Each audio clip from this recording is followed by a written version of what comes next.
Hello and welcome to the MCQ lecture series. In my previous class, I have dealt with some of the important MCQs with respect to supply and law of supply. In today's class, I am going to look at MCQs with respect to elasticity of supply. So let's get started. The first question is, when the market is not in equilibrium, we have dash and dash situations, and the underlying options are no demand, no supply situation, excess demand, excess supply situation, constant demand, constant supply situation, none of the above. So let us look at, with the help of a graph, what does not in equilibrium condition really looks like.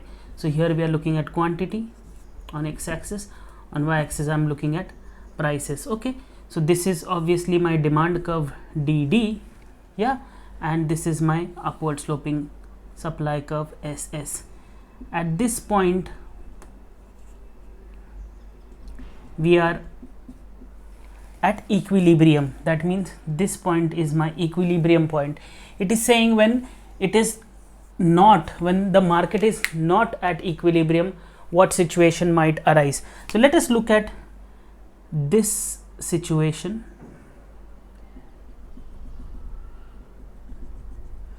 When the price is P1 and it is below my equilibrium level. So now at this juncture, what is happening is the quantity demanded is greater as compared to quantity supplied. So this is my quantity demanded and this is the quantity supplied. So here we can see at this price, when the price is low, the quantity demanded is given by OQS, but the quantity demanded is given by OQD, but the quantity supply is only OQS. We can see that the demand is in excess as compared to supply. Supply is only OQS, but the demand is OQD. So this distance is greater than this distance, and therefore this situation, this entire situation here, this entire red region is looking at excess demand.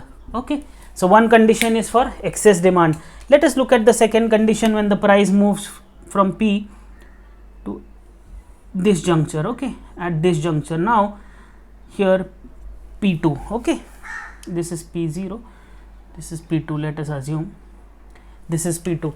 Now the demand is less, but the supply is really high. At higher price the demand is less, but the supply is really high. Now supply is in excess of demand, so therefore this entire region away from equilibrium point, this black region, is talking about excess supply.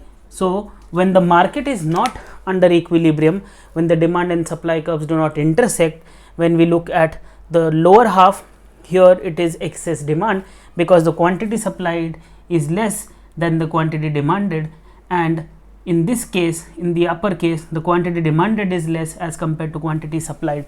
So therefore in lower segment we are looking at excess demand, in the upper segment I am looking at excess supply when the market is not under equilibrium, and therefore option B, excess demand and excess supply, is the correct answer to this particular question. I hope the question is clear with the help of this graph per se. Let us now move to the next question, which is talking about dash measures the response of a producer to a change in price of the product that they supply. Response of the producer to the change in price of the product they supply.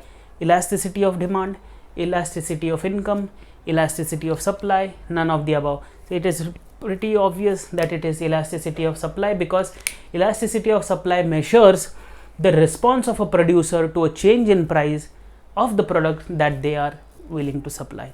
So this is option C, elasticity of supply, is the correct answer here.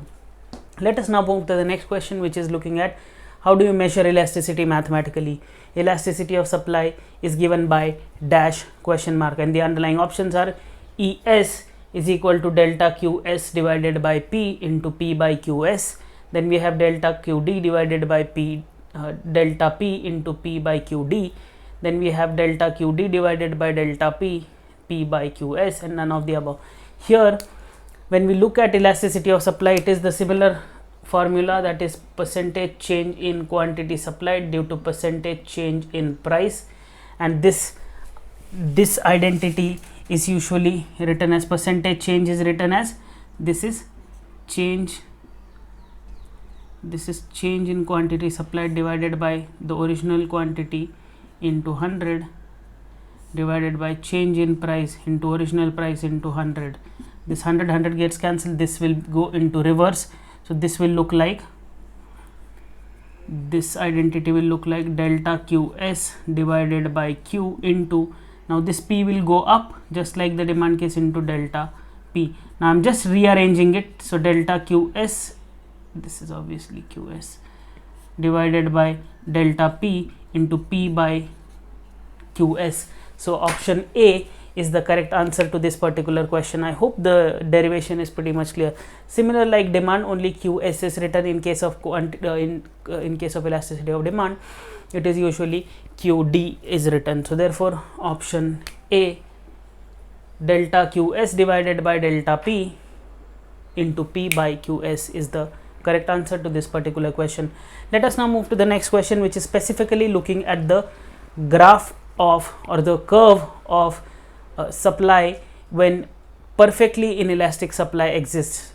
Perfectly inelastic supply, that means any underlying change in the price of that quantity will not have any impact on my quantity supplied.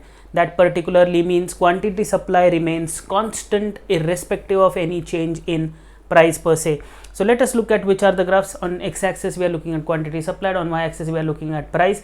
The first graph is a parallel line to y-axis, next is parallel line to straight parallel line to x-axis, then we have 45-degree line and none of the above. So here I said perfectly inelastic supply curve particularly means that any underlying change in price will not have any impact on quantity supplied. That means this graph is correct, option A. That means here whatever the price is, whatever the price changes, the quantity supplied is going to remain constant.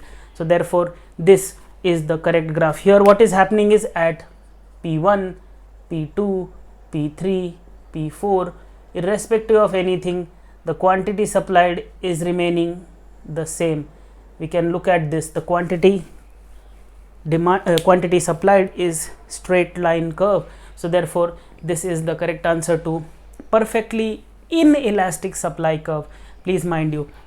Okay, so let us now move to, I hope this question is pretty much clear. Let us now move to the next situation wherein there is perfectly elastic supply curve. Now here I am looking at perfectly elastic supply curve. That means any small change in price will have impact on my supply. That means now this is what was happening here. This is the case for perfectly inelastic. Any underlying change in price did not have any impact on the quantity demanded. The quantity demanded was remaining same, but in case of perfectly elastic supply it will be like this. That means the price remains more or less the same, the quantity demanded is changing. Now here there is no change in price per se, or very slight change in price per se, but the quantity demanded is changing. So here the quantity supplied is changing, rather the quantity supplied is changing. So option B is the correct answer to this particular question. Perfectly elastic supply, here the quantity supplied is changing. Okay, the price remains constant. Here the price was changing but quantity demanded was remaining constant in case of perfectly inelastic supply, and here in case of perfectly elastic supply the price remains constant and the quantity supplied varies. So that is the correct answer. Let us now move to the next question, which is looking at the unitary elastic supply. That means value of ES is going to be 1 and value of ES is going to be 1. That means the proportionate change, that means percentage change in quantity supplied due to percentage change in price, this ratio remains 1.